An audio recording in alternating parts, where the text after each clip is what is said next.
explained many times, when I first came to Kalavan, this house that is now beautiful was not so beautiful, was in terrible condition with basically everything that could fall apart, falling apart, no plumbing, no electricity, holes in the roof. You can look at pictures on the website, but it needed a complete overhaul in every conceivable way.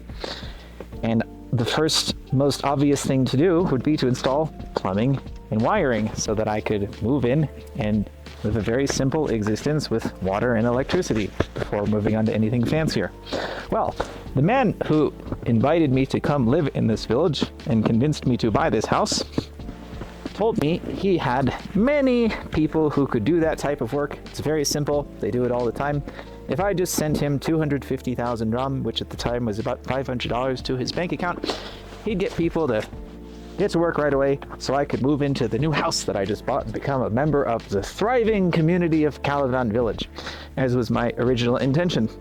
Well, I sent him the money, and every week, I was living in derelict at this point, renting an apartment on a weekly basis, so I'm waiting to be able to tell my current landlord when I will stop paying rent because I'm going to be moving out into the house that I bought. He keeps telling me, oh, yeah, we'll get that work done real quick, Greg. Thanks for sending the money. It'll be done in no time. Don't worry about that. And a few weeks go by with this happening. And, I don't know very much about construction, but it seems to me like the kind of thing you probably could have gotten done in a couple days with a competent team of people, at least on a bare minimum functional level, just putting in like a sink and a few light bulbs, and it just didn't happen. So at a certain point, I realized, well, it's never going to happen unless I'm there to make it happen. So I moved in to this wonderful house before it had plumbing and electricity and anything nice. And I proceeded to live in this house for guess how long without running water. Not 1 week, not 2 weeks, not 1 month, not 2 months, but 6 months without running water. Which seems very odd because I already paid for the running water, so why didn't I have the thing that I paid for? Very good question. Well, because the man who offered to assist me with this and insisted he had people who would do this for me very easily simply did not do it. And every time I asked him about it, or at a certain point started asking for my money back, he had endless excuses for why the work had not been done, why he couldn't give me the money back. Oh, the money's already been spent on materials, so it'll get done any day now. We already have everything we need. He never once showed me any kind of receipt or invoice or detailed exactly what the money had been spent on, but he kept insisting, we have all the materials, we'll get it done right away, Gregory, don't worry. And so eventually a friend in Dilijan found a contractor who could come out here on a weekend and get the work done in about 2 days working by himself. That's all it took. One competent guy, 2 days, a little bit for his labor, a little bit for materials, and I suddenly had a sink and a shower. I still had a dry compost toilet though, because I had built myself a toilet, the kind that doesn't require water, because I had to shit somewhere for 6 months. So I'm very glad I figured that out.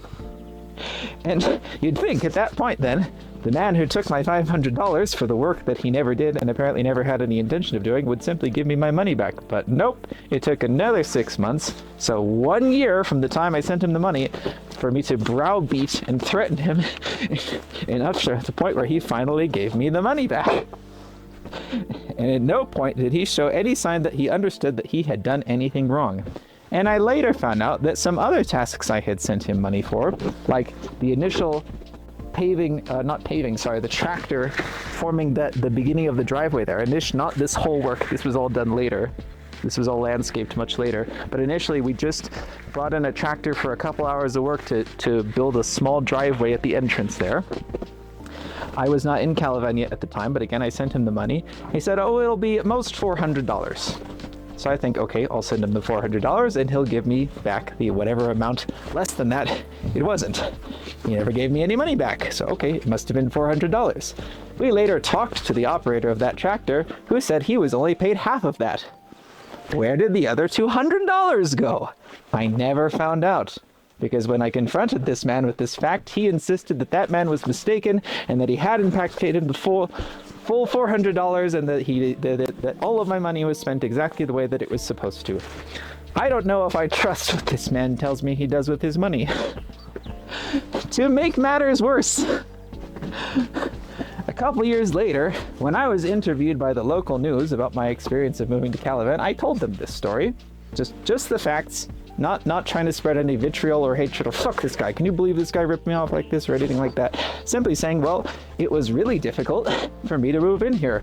Here's one of the reasons why. I lived without running water for 6 months because of this person that I foolishly trusted, right? And, well, they contacted this man and asked him if this story was true, and he vehemently denied it, saying, oh, that American is just kind of trying to cause trouble. He has serious integration problems. Don't trust anything he says. He's just trying to vilify me and twist my words.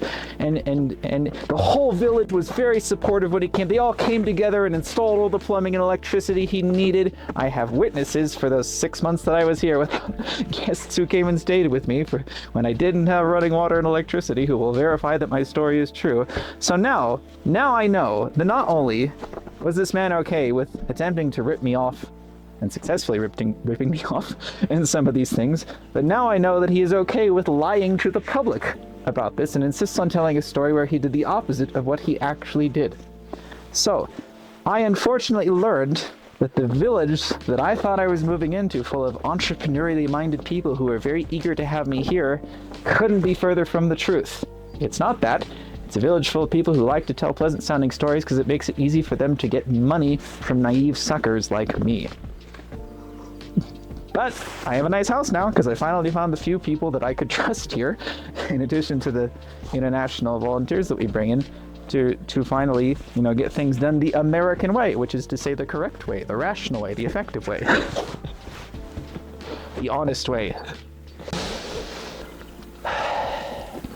Yeah.